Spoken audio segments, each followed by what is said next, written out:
السلام عليكم ورحمة الله تعالى وبركاته. كيف دايرين؟ نتمنى تكون كاع اموركم بخير وعلى خير. وفي هذه الحلقة ان شاء الله غادي نهضروا على موضوع اللي عميق وكيحرك المشاعر ديال اي واحد مجروح ومثقل بالذكريات ديال الماضي والمواقف اللي ما قدرش ينساها. كيفاش تتصالح مع الماضي ديالك؟ اولا خاصك تعرف باللي أصعب سجن ممكن أنك تعيش فيه هو سجن الذكريات، حيث كتعيش فيه بوحدك، وما فيه لا قفل ولا حارس عند الباب، وما فيش حتى هذاك الباب باش تهرب منه، حيث انت اللي قررتي أنك تبقى عايش فيه. الماضي ديالك فيه هذوك الضربات وفيه الخيبات وفيه حتى الناس اللي مشاو ليك والفرص اللي ضاعت لك والأخطاء اللي درتيها بيديك.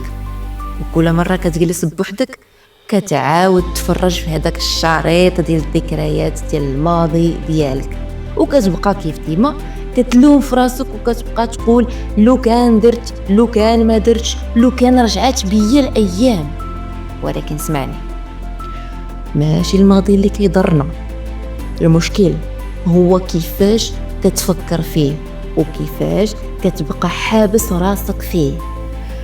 خصنا نوقفوا مع راسنا شويه ونقولوا بركه من هذاك جلد الذات، بركه من نلوموا في راسنا، بركه من نبقاو نعاودوا نفس الفيلم في العقل ديالنا، بركه من نعيشوا مع هذاك الشبح الاخطاء اللي دوزنا في الماضي ديالنا.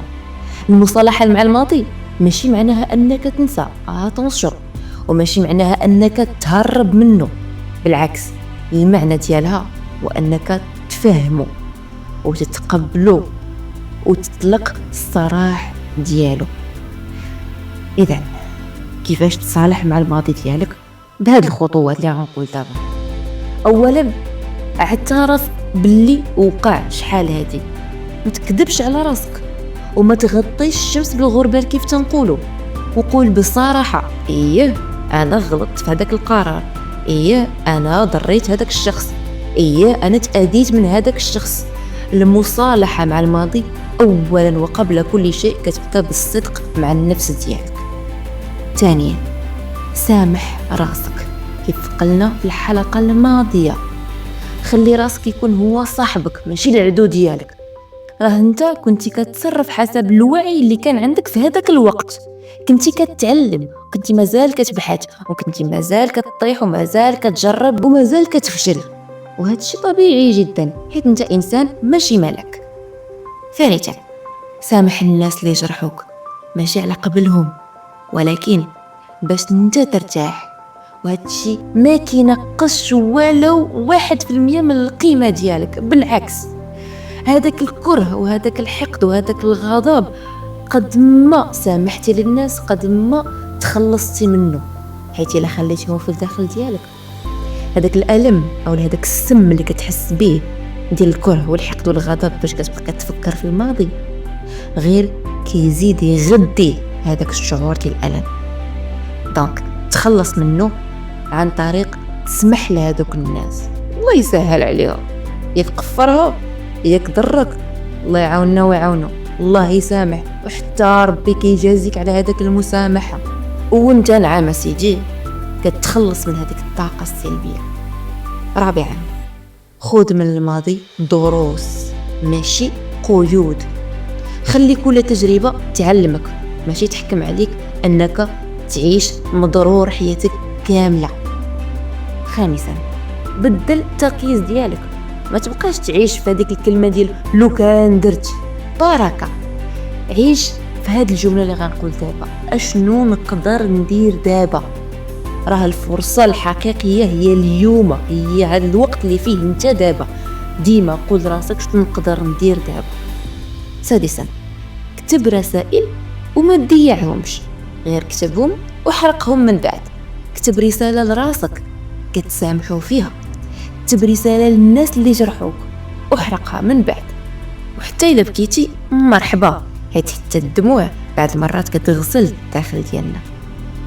سابعا امن باللي الله ما كيضيع والو، اللي وقع ماشي صدفه، راك اليوم اقوى واوعى وانضج، وهذا الشيء بفضل هذاك الوجع او هذاك الالم اللي عشتيه في الماضي ديالك. ايوا دابا سول راسك شنو غادي يتبدل في حياتك الا تصالحتي مع الماضي ديالك. غادي تحس بواحد الخفه والرشاقه، غادي تحس بواحد الطاقه ايجابيه، غادي تحس براسك خفافيتي، غادي تعرف تنعس في الليل وانت مرتاح، وغادي تقدر تقول راسك ديك الساعه انا ماشي الماضي ديالي، انا القوه اللي خرجت من وسط هذاك الماضي ديالي.